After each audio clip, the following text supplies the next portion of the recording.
Hi guys, and welcome back to Suffer the Little Children, the true crime podcast giving voices back to the victims of child abuse and shining a harsh spotlight on the parents, guardians, or caretakers who silence them. I'm your host, Laine, and this is episode 2, Dylan Groves.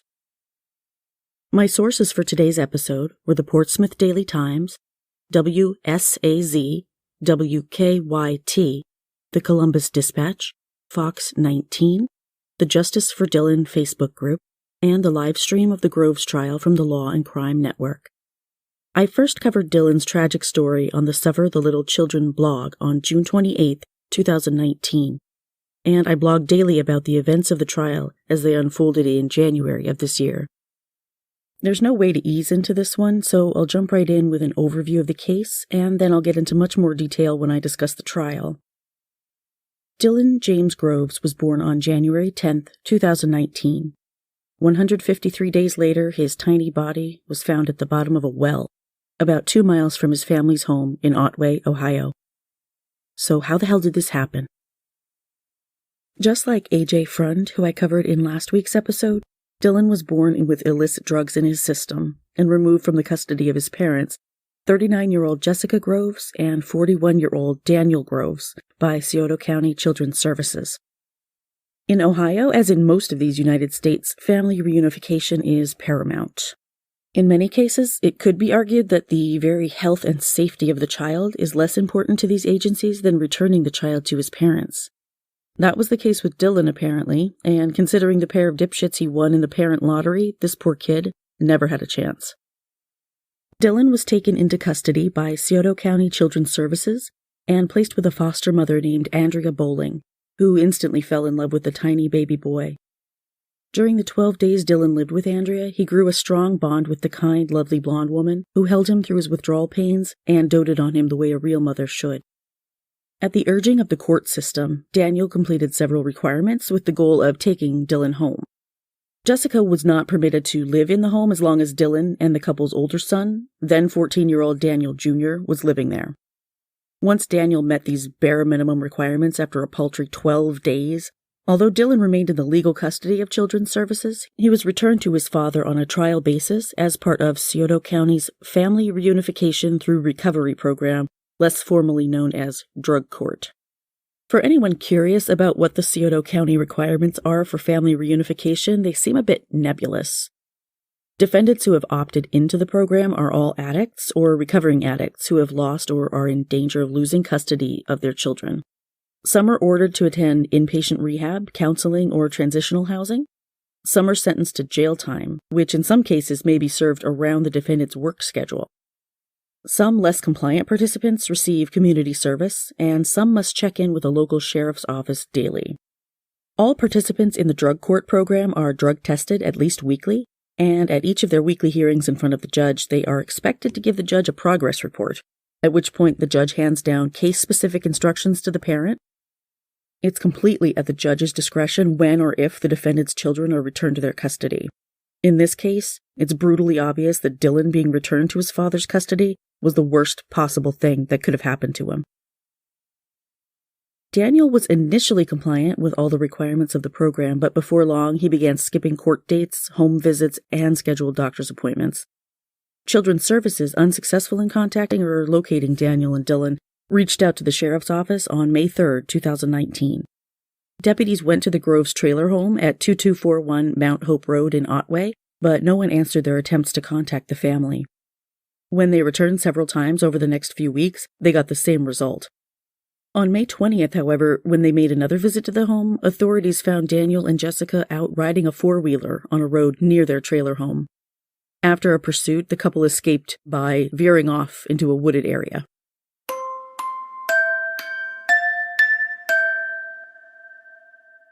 Sufficiently concerned, and with plenty of probable cause, detectives obtained a search warrant, which they executed on June 10th.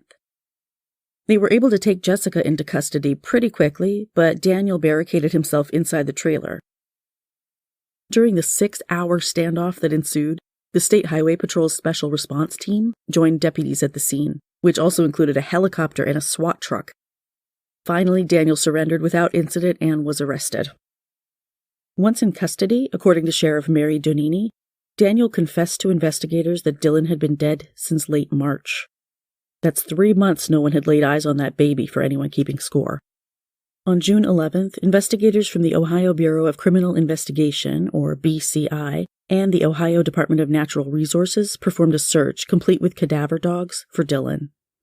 Donini said Daniel led them on a wild goose chase, telling them the wrong location of the body, but eventually he gave them information that would enable them to find Dylan.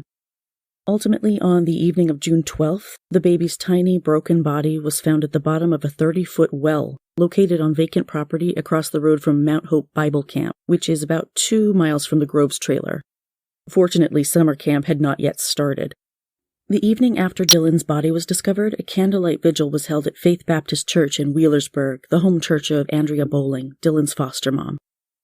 Andrea described Dylan as a sweet, loving, happy baby who would forever impact her life. He loved being swaddled and held close, and I did that with him for 12 straight days. She was hoping she would eventually get him back and believes the system failed him horribly. Moving forward, there needs to be changes made. There needs to be changes made for this system that we have where this should have never happened.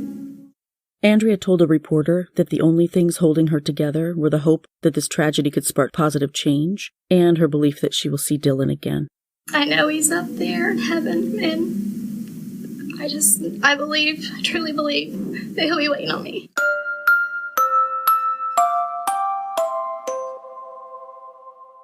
A preliminary autopsy by Montgomery County Coroner's Office revealed that Dylan suffered skull fractures on both sides of his skull, a fractured left arm, including a broken radius, humerus, and ulna, a left leg fracture, 2 broken left ribs, soft tissue hemorrhaging in his right chest wall, and a laceration to his left arm.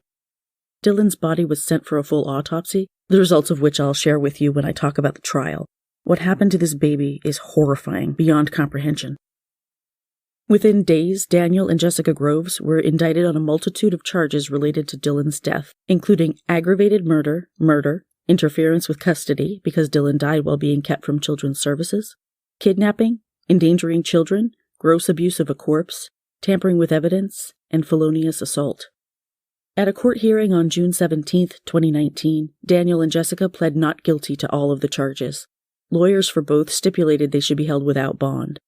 Assistant Prosecutor Julie Cook Hutchinson said at the hearing that initial evidence indicated Jessica was the principal offender in this case. Jessica was visibly upset throughout the proceeding. At the time of Daniel's arrest for his son's murder, he was on probation for a misdemeanor theft charge, so the judge at the June 17th hearing revoked his probation. He was also simultaneously out on bond on a separate theft case that involved 2 felony charges and 1 misdemeanor charge, including grand theft. Court documents in that case allege Daniel cut down more than 24 trees valued at more than $29,000 from a state forest between September 17th and November 14th of 2018. He was arrested and posted a $5,000 bond on December 10th, 2018, but he was not indicted on those charges until February 14th, 2019. Remember that search warrant I talked about from June 10th? Not only did that raid lead to the arrest of Daniel and Jessica and the eventual discovery of Dylan's body, but it also resulted in at least Daniel being charged with unrelated charges of theft and receiving stolen property. Stolen items valued at $42,000 were found on the Groves property, including 2 four-wheelers, one of which he tried to sell on Facebook Marketplace in February. Other stolen items included a camper, 2 trailers, a utility task vehicle, and a riding lawnmower. Talk about sticky fingers. Too bad they weren't sticky enough to prevent these 2 drug-addled morons from throwing their baby down a goddamn well. Meanwhile, as usual, people on social media started looking for someone to blame and pointing fingers at the extended family of Daniel and Jessica, which led the family to prepare a statement for the media. In an interview with Fox 19, Dylan's cousin Alicia Maddie said that her family was still in shock and grieving over what happened to Dylan. My name's Alicia, and I'm the cousin of baby Dylan Groves. I'm speaking today on behalf of my family and on behalf of the innocent baby whom didn't have a voice to fight. So today and every day, until there is justice, my family and I will use our voice to make sure Dylan James is not forgotten. I would like to make this clear as well. My family does not wish to or plan to support our family's actions during the trials in the weeks to come. We are both disgusted and devastated by what has happened in the past week, and we wish nothing more than for the ultimate punishment to be given to these sick individuals to which we have the burden of calling family. We are heartbroken, shocked, and absolutely horrified by the nightmare-worthy events that are tragically true. And we hope the judiciary system punishes both these individuals to the greatest extent of the law and no less. The same amount of mercy should be shown to these parents as was shown to the sweet and loving child who acted as a light in this too often dim world. We would also like this to be known. Jessica and Daniel were not always the people in the mugshots you see on the news. They were not always the parents of a dead baby found in a well. They were normal people like you and I. That may be hard to believe, and some people may never believe those words, but there was a point in time where Jessica was one of the women I looked up to in life. Kind, caring, trustworthy. There was a time when Daniel would have taken the shirt off his back to anyone who needed a helping hand. There was a time when Daniel and Jessica were good. No, great parents. Sadly, those two people seem like such a far-off memory. My point being, drugs are not just an issue for poor people or for people with uncomfortable upbringings or people who are going through rough times. Daniel and Jessica had the world at their feet before drugs. They were parents to a blonde-haired, blue-eyed baby boy whom loved them more than anything. They were happily married and had the support of a close-knit family. Drugs do not discriminate. Addiction can happen to anyone. Those wonderful parents I just spoke of went from being a happy family to two criminals sitting in jail cells awaiting trial and looking at facing charges on the murder of their own infant boy in the matter of 8 years. That blonde-haired, blue-eyed baby boy who adored them I told you about before, he's 14 without parents or his baby brother. He's living a life some of us only see in nightmares. Dylan James Groves was failed by the system, and no, my family and I myself do not blame his death on CPS. The blame is on this sweet baby boy's parents, whom deserve nothing else this life has to offer. But we do wish to ask this: why? Why, when Daniel stopped doing the actions required, wasn't the baby taken from him? Why was a man who was unable to act in his right mind for more than a day allowed to take an infant child to raise? Why did you allow this child to stay with a father who had already lost custody of his older child? Why was a man with multiple other criminal charges allowed to take his child home without supervision? But most importantly, why didn't you fight harder? We understand there are thousands of kids in the system, but since when did these children merely become numbers? We do not blame you, but these questions are what keeps us awake at night. If you gather suspicions about drugs with someone you care for, do not be afraid to talk to them. If you know someone on drugs, tell them the story of Dylan James. Let baby Dylan continue to be the light for others. As his family, we ask you, use him. Use him as an example to show others the consequences of drugs. Use his photo to show the innocence that can be affected by the horrible drug epidemic that surrounds this area. As his family, who loved him more than anyone can even imagine, do not let him just be another face of a child with the misfortune of druggy parents. Do not let his memory die. Continue to fight and speak for these children with prisoner tongues. Remember this: it is absolute hell to be a drug addict, but it is an unexplainable nightmare to watch somebody you love become one. So don't watch it happen.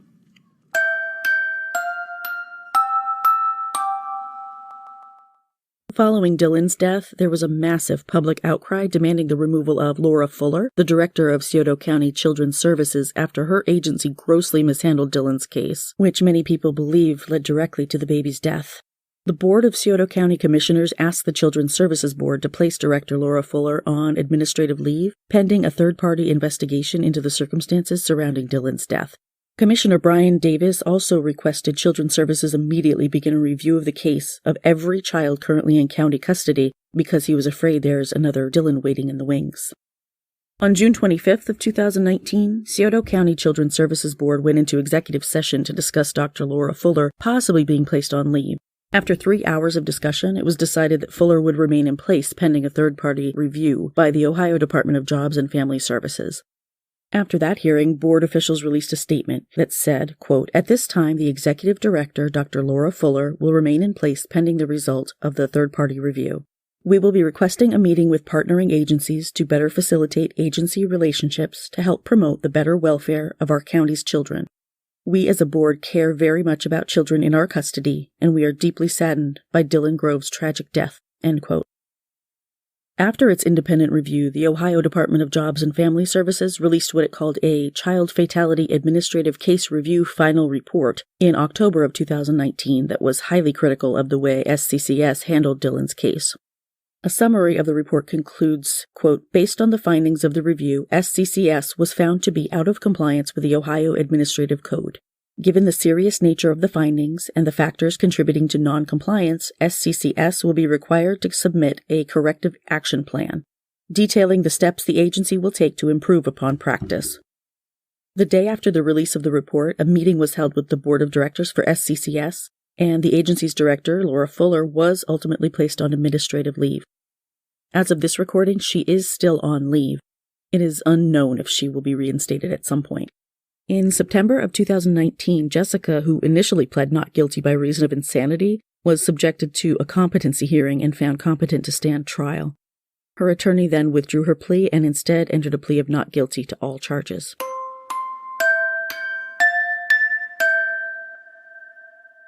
The trial of Jessica and Daniel Groves for the murder of their infant son, Dylan, began on January 5, 2020, with jury selection, during which 63 potential jurors were interviewed and 7 women and 5 men were selected, in addition to 4 alternate jurors. Opening statements took place at 9 a.m. on Tuesday, January 7th, beginning with Assistant District Attorney Julie Cook Hutchinson, who, after I watched the entire trial, is now one of my personal heroes.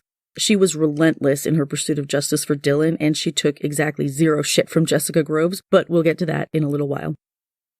In Hutchinson's opening statement, she thanked the jury for their service and apologized for what they would hear during testimony. My name is Julie Cook Hutchinson, and I, along with prosecuting attorney Shane Tiemann, represent the state of Ohio. Before we discuss what it is that the state must prove and what we believe the evidence will be, I too want to thank you for your service. The service that you are about to complete here on behalf of your community is very vital to our American justice system. And each of us understand that each of you have other obligations you are putting aside to be here with us this week. So thank you. I also want to apologize to you in advance. The case you're about to hear is a difficult case. You're going to see, hear, and learn things that you cannot unsee, unhear, or unlearn. And for that, I'm sorry. During the defense's opening statement, Jessica Groves' defense attorney, Robert Sean Stratton, talked about the growing drug problem in Scioto County and told the jury that his client, Jessica, was a drug addict. He then straight up dropped a bomb on the courtroom by telling the court that Jessica would take personal responsibility for causing all of Dylan's injuries and therefore his death, and that Daniel had nothing to do with it. Stratton told the jury that Daniel, who he described as foolishly unaware of the abuse his wife was inflicting on their infant son, was only guilty of helping Jessica cover up Dylan's murder and hide his body. Finally, you might ask, why put everybody through this ordeal? Why put everybody through this trauma? The answer is because she's going to do the right thing right now. And that right thing is to take personal responsibility for her crimes and sins. And that right thing also is to protect and defend an innocent man.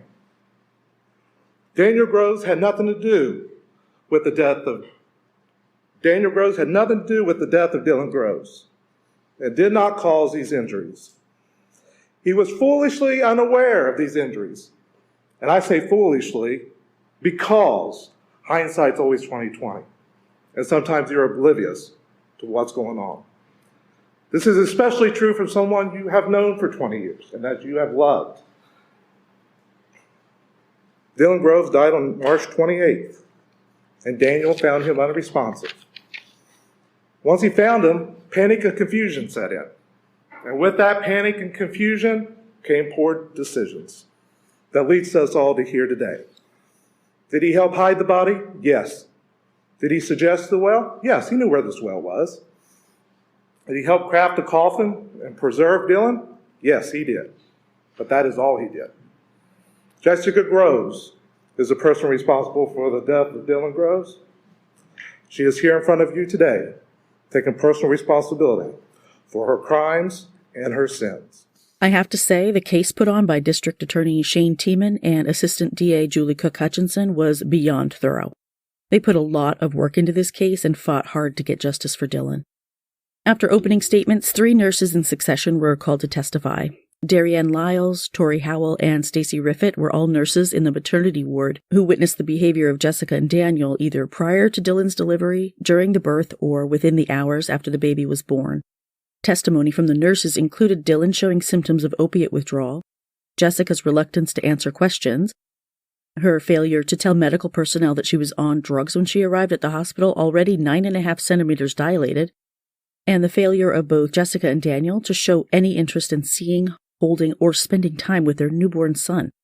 They didn't even accompany the premature baby to the nursery when he was put on oxygen to support his breathing. Dylan was in the hospital for a few days longer than normal because he was being treated for NAS, or neonatal abstinence syndrome. Newborns in opioid withdrawal can suffer significantly and for a varying amount of time, just depending on the child. After the nurses and a social worker from the hospital, finally Children's Services caseworker Patricia Kraft, who asked that her image not be captured on video, began her testimony, which was interrupted by a paperwork snafu and then continued to the following day. On January 8th, due to scheduling issues, the first witness was Dr. Darren Adams, an OBGYN who was called in to assist Jessica with the final stages of Dylan's birth and later cleaned out her uterus after she experienced heavy bleeding from blood clots that remained after birth. Dr. Adams testified for less than half an hour. After that, Patricia Kraft resumed her testimony, which included reading aloud many of the agency's reports from the case. At one point, as she described seeing Dylan during a home visit, defense attorney Stratton became surprisingly aggressive with his questioning, snapping at Patricia as he accused her of lying, but she maintained the same calm tone of voice throughout her testimony. She did choke up a couple of times, though, when talking about Dylan. Notably, Patricia testified about trying to obtain an Amber Alert once Dylan had gone missing, but her request was denied because, as a supervisor told her, it would look bad that the agency lost a baby. Well, yeah.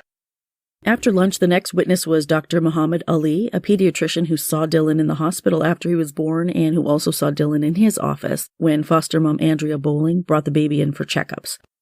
Dr. Ali testified to Dylan's progress and uninjured condition during the visits. Another pediatrician, Dr. Gregory Hudson, took the stand next, testifying to seeing Dylan in his office a few times after the baby was returned to Daniel. He too testified that Dylan was uninjured at their visits and making normal progress. Dr. Hudson also mentioned seeing Daniel Jr. in his office in the past as well. The next person to testify was Dylan's foster mom, Andrea Bowling. Her testimony had me in tears more than once, and it looked like I wasn't the only one based on what the camera saw in the courtroom. Andrea's love for that little boy shone through in every word she spoke about him. Andrea cried throughout her testimony, but she handled herself with dignity, guided by her love and dedication to Dylan, who obviously left a lifelong impression on her. One of the hardest parts to hear was her description of Dylan's withdrawal symptoms, which included tremors, shaking legs, jerking arms, sweats, and wanting to be held all the time. Remember, this is a newborn baby we're talking about. Andrea described holding Dylan every minute he wasn't sleeping or in his mama-roo, which is an enhanced type of infant swing. Her testimony even left the defendants in tears at times, as did the sight of Dylan's photos projected on the screen. Scioto County Sheriff's Detective Adam Giles, who prepared the arrest warrant for Jessica and Daniel, also testified. He described Jessica as agitated when the police showed up and surrounded their trailer home, screaming at them to the tune of, "What the fuck are you doing here?" Detective Giles told the jury that when the police told Jessica they had come to see the baby, she replied, "We don't have a baby." She soon changed her story to claim CPS had already taken Dylan. Detective Giles was followed on the stand by Scioto County Sheriff's Captain John Murphy, who was also involved in the Groves arrest, followed by Jessica Bird, Jessica Groves' therapist and drug counselor at Mahajan Therapeutics, which specializes in drug and alcohol counseling. The last witness of that day was Greg Dunham, an intake officer and investigator with Scioto County Juvenile Court, who held this position after retiring as the captain at the Scioto County Sheriff's Office. Officer Dunham testified about trying to find the Groves and therefore Dylan by speaking with members of their families, neighbors, and anyone else who might know their location, but he was unable to track them down. January 9th, 2020 was a day filled with harrowing and highly damning testimony and evidence against the Groves. The day began with Steve Gamble, a member of the Otway Fire Department, under direct questioning from prosecutor Shane Tiemann. Gamble seemed nervous from the start of his testimony. He was among the team assembled to retrieve Dylan's body from the well on Mount Hope Road, close to a Bible camp. It rained the entire day, intensifying as time passed. Gamble and his team had a hard time getting back through the field to the area where the well's located. They were unable to get his fire truck all the way back, but their brush truck just made it. Gamble described the well as a hole in the ground that was full of water and approximately 30 feet deep. At first, they were able to use a pump to remove about 13 to 15 feet of water from the well hole, but the pump stopped working, so they were forced to come up with another method. They used a heavy fishing hook and some rope to feel around in the well until their hook touched something. Then Gamble estimated it took approximately 20 minutes of feeling around with the makeshift fishing apparatus before he hooked the object, which he described as very heavy and hard to move. Once they had it to the surface of the well, the square or rectangular object had tilted and would not fit out of the mouth of the well, so they had to reposition it by hand before lifting it out of the hole.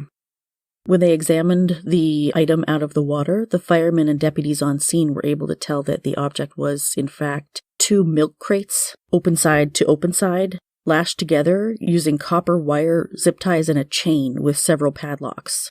They could see several rocks inside, as well as a package wrapped in plastic that they assumed was the body that they were sent to retrieve. At first, there was no smell from the object, but after the water had drained, the smell became apparent. Gamble described it as very strong, and when Tiemann asked him what kind of smell it was, Gamble looked upset when he replied, quote, "Rot, death," end quote. Police on the scene asked the firefighters present to assist them in transporting the item out of the field with their brush truck. Gamble described his fellow firefighter Dan as trying to help him lift the object, but the smell overwhelmed him, causing him to back away, so Gamble lifted it into the truck himself. He transported Dylan in his makeshift coffin to a meeting point and waited what he guessed was at least an hour for the coroner to arrive. Dan Sherry, the other firefighter mentioned in Gamble's testimony, also took the stand to tell the same story. Assistant DA Hutchinson then called to the stand Dr. Susan Brown, a forensic pathologist with the Montgomery County Medical Examiner's Office, which is contracted by outside counties to perform autopsies. By chance, Dr. Brown was chosen to perform the autopsy on Dylan. She presented as an extremely intelligent, knowledgeable, and professional witness, and due to her years of experience, Judge Kuhn allowed her to be considered an expert witness in her field, which gave her testimony more weight in the jury's eyes. Hutchinson's direct examination was lengthy, informative, and because of the information provided in a clinical, matter-of-fact, highly professional manner by Dr. Brown, utterly horrific. Fortunately for those in the gallery and watching the live stream, the cameras steered clear of all autopsy photos, allowing Dr. Brown's words to paint the awful pictures in our minds.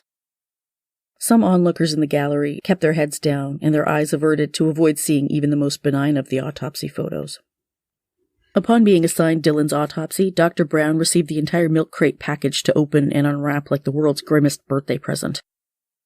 Hutchinson walked Dr. Brown through describing each of the first set of autopsy photos one by one. Dr. Brown described the milk crate coffin secured by a large thick chain with 3 padlocks on it, as well as 12 zip ties and 8 metal wires. Inside, Dr. Brown said she could see approximately 18 large rocks and an anchor-type structure. She explained that she took several photos at each stage of opening the package to demonstrate the extent to which the body was concealed. The second set of photos encompassed the process of unwrapping Dylan's little body, which was inside the milk crates, wrapped in multiple layers of plastic and duct tape. Around his plastic-shrouded body was the iron anchor-like structure, which first had to be removed. At the defense table, Jessica Groves sobbed through this entire portion of Dr. Brown's testimony, her shoulders shaking as she covered her face. There was a photo taken after each layer of plastic and duct tape was removed. Not every layer, Dr. Brown explained, was comprised of the same types of plastic or tape. Within the layers was various debris, and because Dylan was submerged for months, everything was wet, she told the jury. After the last layer of plastic was removed, a blanket came into view, inside which was another blanket that wrapped Dylan's tiny body. The last picture in that set was the first view of Dylan's body during the autopsy, the back of his head, neck, and upper back. Jessica pointedly would not look at the screen at this point, sobbing even harder than before. At this point in the autopsy, Dr. Brown said she removed Dylan's body from the milk crate structure to examine him. The third set of photos were the examination of Dylan's body. The top of his head, from the eyebrows back, was a darkened color, although his face, she said, was a normal color. He was wearing a sleeper, a onesie, socks, and a disposable diaper, and again, everything was soaking wet. At the time of his autopsy, Dylan weighed approximately 4.8 pounds and measured 20.5 inches from crown to heel. The back of Dylan's head and neck, where his sleeper collar restricted viewing more of his skin, showed the same dark discoloration as the front and top of his head. A photo taken after Dr. Brown undressed the baby revealed a red bruised area on the right side of his chest and grayish-green discoloration on his right abdomen from decomposition. There was a red bruise on his left leg and a laceration on his left arm. The next set of autopsy photos were from the internal portion of the autopsy. Dr. Brown had opened the baby's left arm to demonstrate the complete fracture of the humerus. Another photo showed the complete fracture of both the radius and the ulna. An X-ray of the area showed the fractures in black and white. Dr. Brown then described opening Dylan's left leg to expose the complete fracture of his left shin. She then described preparing to cut his chest and abdomen open and some bruising on the right side of his chest. Another photo showed Dylan's empty body cavity once his organs were removed, exposing his ribs and spine. On the left side, there were large nodular calluses on ribs 6 and 7, which Dr. Brown described as evidence of older healing fractures. In her opinion, these occurred before the left arm fractures.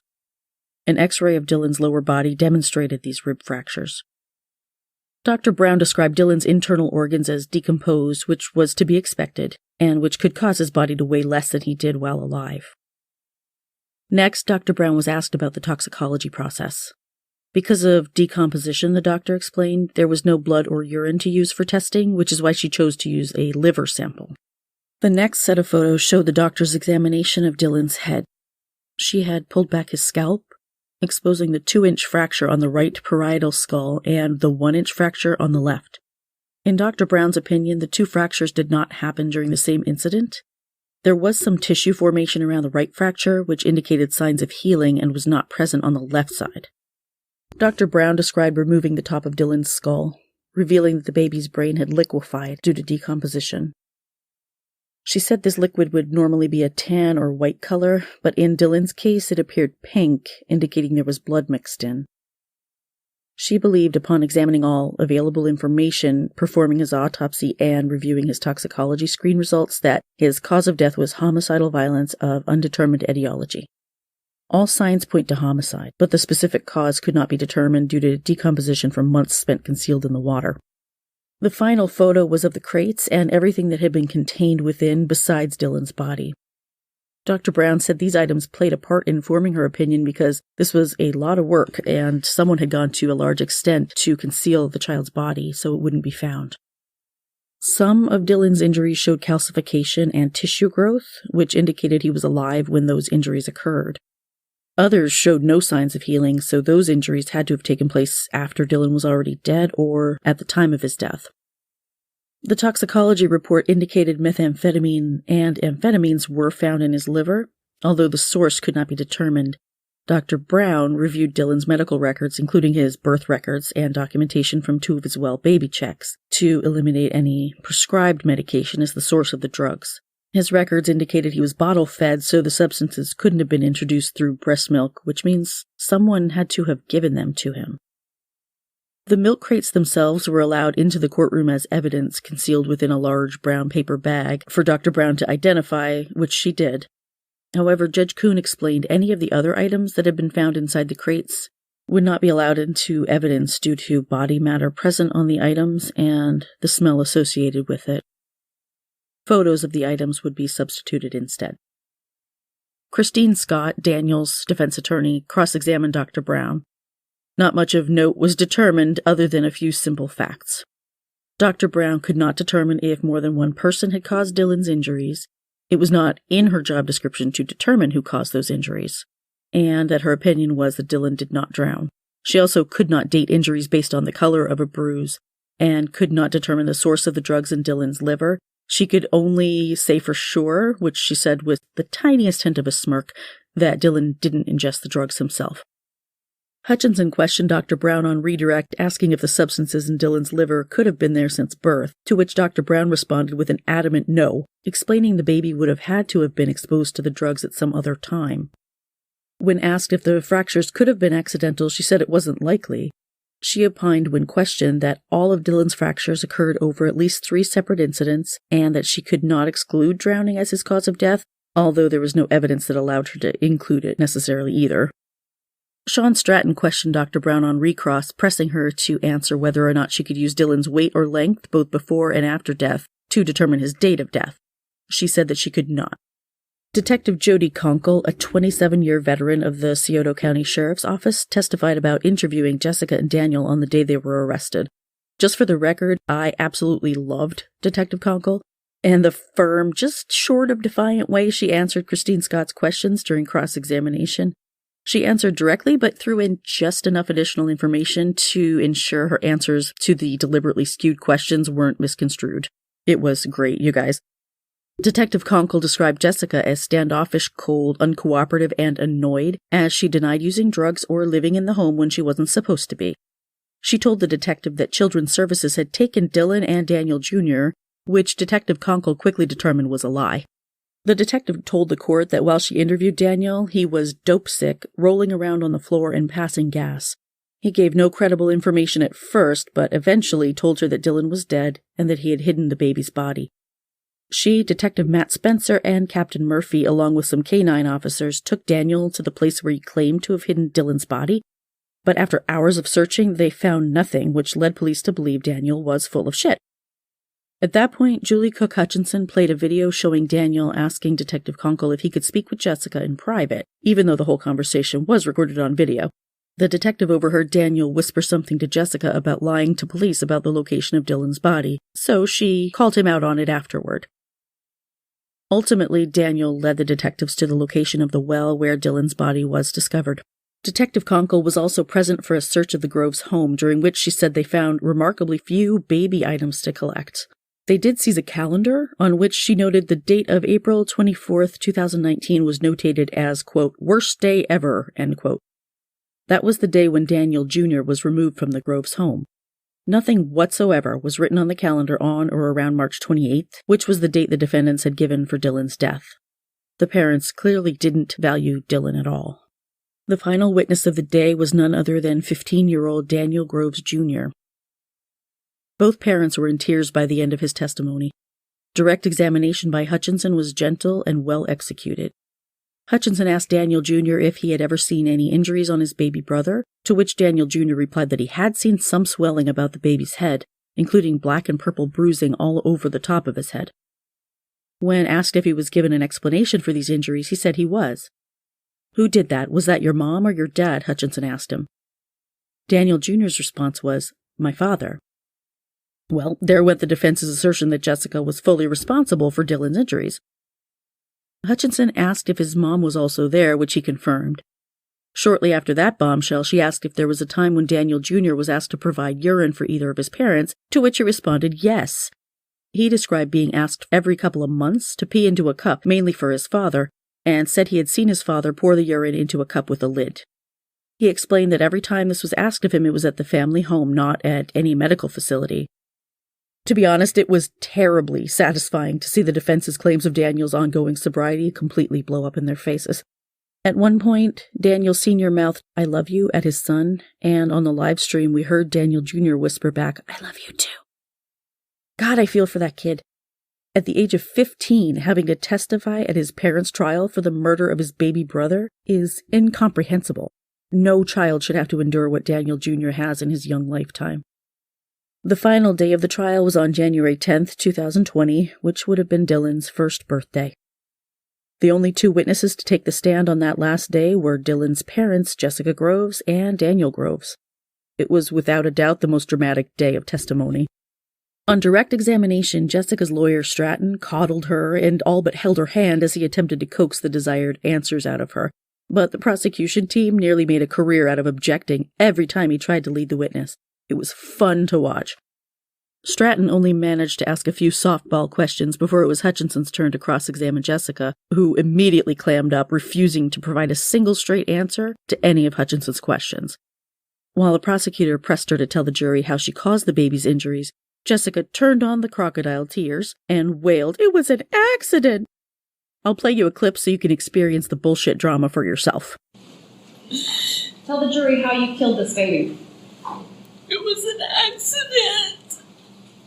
Not your excuse. How did you murder this baby? How did you cause these injuries? I have sit here and admitted. Answer the question, please. How did you cause these injuries? It was an accident. Not your excuse for what happened. How did you cause these injuries? How did you cause those rib fractures? By dropping him. By dropping him. How did you cause that first 2-inch skull fracture? I don't remember. How did you cause that 1-inch skull fracture? It had to be from dropping him. How did you cause that complete upper arm fracture? Nothing that I ever did was intentional. I'm not asking for your excuse. How did you cause that complete upper arm fracture? Tell the jury. I have to live with this for the rest of my life. How did you cause that complete? You have devoured my family. Ms. Groves, you answer the questions that are asked of you. You understand? I've admitted to my guilt. How did you? And I have to live without my children. I'm done talking to you. You are talking to me because you're sitting on the witness stand. Tell them how you caused that injury. Judge, I ask you to instruct the witness to answer the question. Ms. Groves? Even though Judge Mark Kuhn instructed Jessica more than once to answer the question, she stubbornly continued dancing around the question until the judge called a recess and a bench conference. When court resumed after Stratton had a chat with his client, Jessica started providing answers to Hutchinson's questions all right, but her response to almost every question was, "I don't remember." When Christine Scott questioned Jessica on redirect, it couldn't have been more obvious that she was covering for Daniel if her forehead was a glass panel. After that pathetic display, Hutchinson was re-energized and went at Jessica again, using Daniel Jr.'s testimony from the previous day to highlight the obvious inconsistencies in her story. You just told this jury that your husband didn't know about these injuries. No, he did not. But your 15-year-old son did? No, he did not. So your 15-year-old son lied in here yesterday when he said this whole baby's head where his hair would be was black and bruised? Look at the jury. Are you calling your son a liar? No, he's not. Your Honor, I would object. I do not believe that was the characterization or the nature of the testimony yesterday. How is it that your son saw this baby's head swollen and black, but your husband didn't? Look at the jury. Explain that to them. I can't explain that to him because... Because what? I don't know. You don't know. You seem to know a lot of answers to Ms. Scott's question. Answer the question to the jury. How did your 15-year-old son see these injuries, know about them, but your husband didn't? Ms. Groves. I don't know.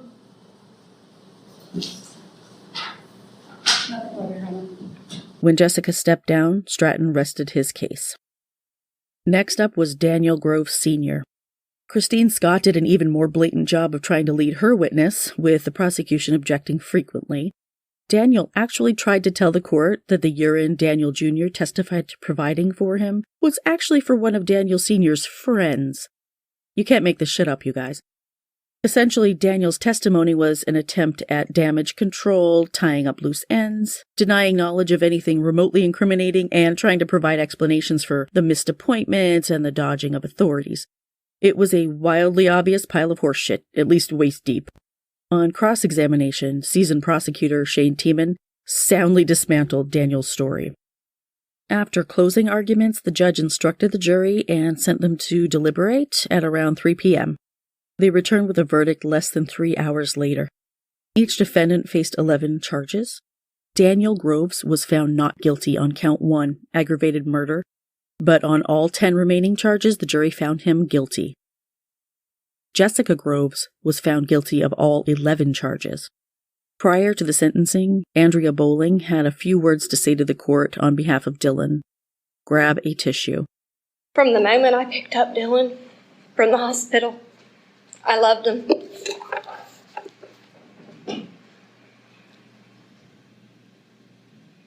I am speaking for Dylan right now. I didn't get to have a voice. My life was cut too short. But my life will have a huge impact. My foster mom will make sure I help and save and protect other babies. Today is my first birthday. I didn't get to have my party, no cake, ice cream. I didn't get showered with gifts, but I did get justice today. And right now, I'm sitting on Jesus' lap. The angels have me now. My chance to have an earthly life was taken way too soon. No chance to learn to ride a bike, to learn to fish or play baseball. No chance to run and play on the playground or to meet my friends and family. I was perfect. I could have been anything. A preacher, a doctor, a lawyer. But now my purpose is to help save others. I will watch my life protect babies on earth, and I will rejoice when laws are changed. I had a little footprint here on earth, but my impact was anything but small. My impact on this earth is huge, and I look forward to the day that my foster mommy holds me again. Sentencing took place pretty much immediately afterward. Defendant Daniel Groves, will you please stand? Sir, as to count 2 of the indictment, you have been found guilty of the charge of murder. I will sentence you to the prescribed term of imprisonment for that offense of 15 years to life in the custody of Ohio Department of Rehabilitation and Corrections. As to count 3 of the indictment, you are convicted of a charge of kidnapping, a felony of the first degree. You have been found guilty by the jury. I am going to sentence you to a term of imprisonment of 10 years in the custody of Ohio Department of Rehabilitation and Corrections. As to count 4 of the indictment, charged child endangering, a felony of the third degree, I will sentence you to a 36-month term in the custody of Ohio Department of Rehabilitation and Corrections. As to count 5 of the indictment, charged tampering with evidence, a felony of the third degree, I'm going to sentence you to a 36-month term in the custody of Ohio Department of Rehabilitation and Corrections. As to count 7 of the indictment, charged gross abuse of corpse, a felony of the fifth degree, I'm going to sentence you to a 12-month term in the custody of Ohio Department of Rehabilitation and Corrections. As to count 8 of the indictment, you are convicted of charged felonious assault, a felony of the second degree. I'm going to sentence you to an 8-year term in the custody of Ohio Department of Rehabilitation and Corrections. And as to count 9 of the indictment, I am going to sentence you to an 8-year term in the custody of Ohio Department of Rehabilitation and Corrections. I am going to order the sentence in count 5, tampering with evidence, and count 7 to run concurrently with each other. It would be my intention, by imposing this sentence, to impose a term of 47 years to life in the custody of Ohio Department of Rehabilitation and Corrections. And we'll give you credit for the 213 days you've served in the county jail while awaiting trial. You can be seated. Defendant Jessica Groves, will you please stand? Ma'am, you stand convicted of the charge of aggravated murder. It will be the sentence of this court that you be sentenced to a term of imprisonment of life without the possibility of parole as to count 1 of the indictment. As to count 3 of the indictment, charged kidnapping, a felony of the first degree, I will sentence you to a 10-year term in the custody of Ohio Department of Rehabilitation and Corrections. As to count 4 of the indictment, I am going to sentence you to a 36-month term in the custody of Ohio Department of Rehabilitation and Corrections. As to count 5 of the indictment, charged tampering with evidence, I am going to sentence you to a 36-month term in the custody of Ohio Department of Rehabilitation and Corrections. As to count 7 of the indictment, charged gross abuse of corpse, I am going to sentence you to a 12-month term in the custody of the Ohio Department of Rehabilitation and Corrections. As to count 8 of the indictment, I will sentence you to an 8-year term in the custody of the Ohio Department of Rehabilitation and Corrections. As to count 9 of the indictment, also charged felonious assault, I will sentence you to an 8-year term in the custody of Ohio Department of Rehabilitation and Corrections. As to count 5 and count 7, I will order those sentences to run concurrently with each other. However, pursuant to my earlier findings, I will order the remaining charges to run consecutive to each other. It would be my intention to impose a sentence of life without the possibility of parole plus an additional 32 years as part of this sentence. You can be seated. The poetic justice of the verdict and the lengthy sentences being handed down on Dylan's first birthday was lost on no one. That evening, supporters, including Andrea Bowling, released paper lanterns into the sky in honor of baby Dylan's birthday. And that is the tragic story of Dylan Groves. That's it for this week, guys. Thank you for listening. Tune in next week for another case. Please subscribe to Suffer the Little Children on Apple Podcasts, Google Podcasts, Spotify, Stitcher, or your favorite podcast listening app. You can also subscribe on YouTube by searching Suffer the Little Children Podcast. Visit the website at sufferthelittlechildrenpod.com, where you can listen to episodes, leave a voicemail, and become a patron for rewards ranging from a shout-out by name on the show to exclusive show merch. Follow me on Facebook, Instagram, Pinterest, and Tumblr at Suffer the Little Children Pod, and on Twitter at STLC Pod. I've posted a photo album for today's case on Facebook and Instagram. Email tips, comments, questions, or case suggestions to sufferthelittlechildren.pod@gmail.com. You can also read about today's case as well as many others at sufferthelittlechildrenblog.com. This podcast was written and produced by Laine. Music and sound effects for the show were created using sounds from audiojungle.com. Always remember, hug your babies a bit closer tonight. Until next week, bye guys.